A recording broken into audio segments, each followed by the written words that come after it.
महिला प्रशिक्षक ने अचानक देखा कि आसमान में ड्रोन अजीब तरह की कलाबाजियां कर रहा था। डर के मारे वो तुरंत कमांड रूम की तरफ भागी और देखा कि एक नया भर्ती ड्रोन चला रहा था। असल में कुछ देर पहले ही वो भर्ती ट्रेनिंग से बचने के लिए किसी खाली जगह में आराम करने चला गया था, लेकिन उसे डर था कि कहीं कोई उसे देख न ले, तो उसने किसी कमरे में छुपने का सोचा। तभी उसे एक ड्रोन कंट्रोल कंसोल दिखा और वो बहुत उत्साहित हो गया। वो फौरन उस पर बैठ गया। भर्ती को लगा कि ये सिर्फ एक सिमुलेटर है, इसलिए थकान मिटाने के लिए उसने उससे खेलने की सोची। स्क्रीन पर जब असली जैसी तस्वीरें दिखी तो उसने जल्दी से कंट्रोल स्टिक चलाया और बाहर का ड्रोन उड़ गया। उसी समय प्रशिक्षक और कंपनी कमांडर पहाड़ पर खड़े होकर इलाके का जायजा ले रहे थे। वो लोग बर्फीले पहाड़ पर सैनिकों को ट्रेनिंग के लिए ले जाने का प्लान बना रहे थे, क्योंकि वहाँ की कठोर मौसम की हालत नए भर्तियों की काबिलियत परखने के लिए एकदम सही थी।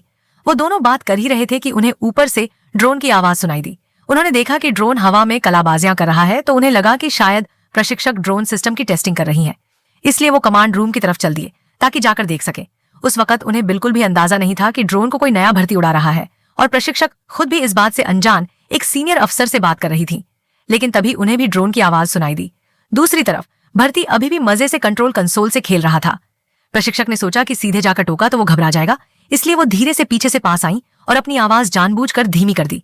उन्होंने भर्ती को ड्रोन का ऑटोमेटिक क्रूज सिस्टम ऑन करने को कहा, फिर खुद कंसोल पर बैठकर ड्रोन को वापसी का कमांड दिया। जब उन्होंने देखा कि ड्रोन सही सलामत वापस आ गया है, तो उन्होंने राहत की सांस ली। इसके बाद उन्होंने उस भर्ती को डांटा, क्योंकि वो मिलिट्री ड्रोन करोड़ों का होता है और अगर गिर जाता तो उसका भविष्य बर्बाद हो सकता था। लेकिन हैरानी की बात यह थी कि वो भर्ती अब भी अपनी सफाई देता रहा। उसने कहा कि उसने पहले चेक किया था कि वो सिमुलेटर इंटरनेट से जुड़ा नहीं है। उसने ये भी कहा कि वो सिर्फ हेडिंग के हिसाब से ही ड्रोन उड़ा रहा था। प्रशिक्षक ने पूछा कि उसे हेडिंग का डेटा कैसे पता चला, तो उसने जवाब दिया कि उसने पहले भी मिलिट्री ड्रोन चलाया है। उसकी बात सुनकर प्रशिक्षक हैरान रह गई, लेकिन अब भी उन्हें थोड़ा शक था, तो उन्होंने कहा कि दोबारा दिखाओ। जब उन्होंने देखा कि भर्ती कितनी आसानी और सफाई से ड्रोन को उड़ा रहा है, तो वो बहुत खुश हुई। नई भर्तियों के ग्रुप को एक अच्छे ड्रोन ऑपरेटर की जरूरत थी, और ये पूरी घटना उस भर्ती की छुपी हुई काबिलियत सामने ले आई।